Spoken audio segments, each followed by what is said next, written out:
अस्सलाम वालेकुम वरहमतुल्लाहि वबरकातुहू। दोस्तों, मैं फ़हद मखसूसी। जैसे कि आप सभी जानते हैं कि हमारा मुल्क हिंदुस्तान 1947 में आज़ाद हुआ था। जी हाँ।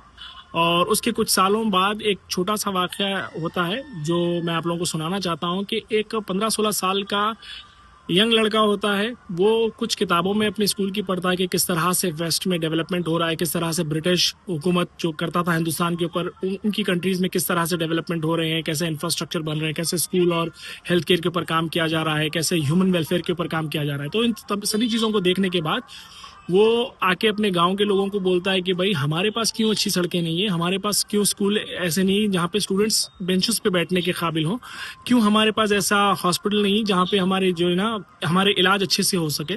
तो ये सारी बातें रखता है तो गांव वालों को भी जो है ना एक सेंस बनती है, उनको समझ में आता है कि वो बोलते हैं कि हाँ भाई ये तो बात सही है।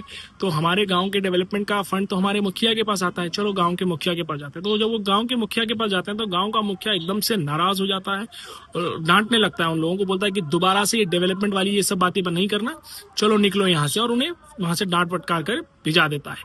तो ये बात थी तकरीबन 75 ईयर्स पहले की, यानी आज़ादी के 2-3 साल बाद की। यानी तकरीबन हमारे हिंदुस्तान को आज़ाद हुए 78 ईयर्स हो गया। लेकिन इतने साल बाद भी अनफॉर्चुनेटली अगर कोई आवाज़ उठाने की कोशिश करता है तो उसी तरह से मुखिया आज भी डांट देते हैं, आज भी फटकार लगा देते हैं और उनको खामोश बिठाने की कोशिश करते हैं। केसेस उनके खिलाफ बुक किए जाते हैं। कोई पहले तो हमारे पास लैक ऑफ मीडिया है, कोई ऑनेस्ट मीडिया है नहीं। लेकिन एक मीडिया चैनल जो बहुत उभर के आ रहा है पिछले कपल ऑफ मंथ से, जिसका नाम है मीम टीवी, उनकी ग्राउंड रिपोर्टिंग देख के यकीनन जो है ना बहुत दिल खुश होता है। जिस ऑनेस्टी के साथ, जिस ब्रेवरी के साथ वो उन इलाकों में जाते हैं और लोगों को बेदार करने की कोशिश कर रहे हैं और लोगों के मसाइल जो है ना हुकूमत तक लेके आने की कोशिश कर रहे हैं। तो वैसे ही 2 दिन पहले मैं देख रहा था कि चंद्रायन गुट्टे की एक ग्राउंड रिपोर्टिंग की गई थी मीडिया की तरह जानिब से।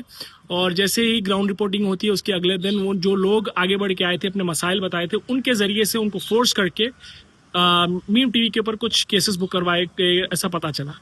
और साथ में उन्हीं लोगों के जो है ना, जो लोग आगे बढ़ के बोले कि भाई हमारे पास सड़क नहीं है, हम लोग गिर रहे हैं, बच्चों को परेशानी हो रही है। हालांकि चंद्रायन गुट्टा ये माना जाता है कि जिस जमात का वो एमएलए वहां पे हुए, उनकी सबसे डेवलप्ड कॉन्स्टिट्यूएंसी बताई जाती है और वहां पे इतने मसाइल है कि लोग आगे बढ़ बढ़ के आके बोल रहे थे। तो फिर बाद में लोगों को डरा के धमका के पार्ट 2 बनाया गया। और ये हैदराबाद विटनेस करता है कि पर्टिकुलरली एक ऐसी जमात है हैदराबाद में, जब कभी उनके मसले मसाइल को जो ना लोग आगे बढ़ के हुकूमत तक लाने की कोशिश करते हैं तो ये जमात बिलखुसूस जाके उनको डरा धमका के उनका पार्ट 2 बनाती है। तो मैं अपनी इस वीडियो के जरिए से एक क्या कहते हैं प्रोटेस्ट मैं रजिस्टर करना चाहता हूँ ये पार्ट 2 के खिलाफ, कि ये पार्ट 2 नहीं बनना चाहिए। क्योंकि हिंदुस्तान जब आज़ाद हुआ था 1950 में, हमारा कॉन्स्टिट्यूशन मुकम्मल हुआ और उस कॉन्स्टिट्यूशन का एक आर्टिकल है, आर्टिकल 19, जिसके तहत हर हिंदुस्तानी को राइट है अपनी बात रखने की, आर्टिकल 19 के तहत।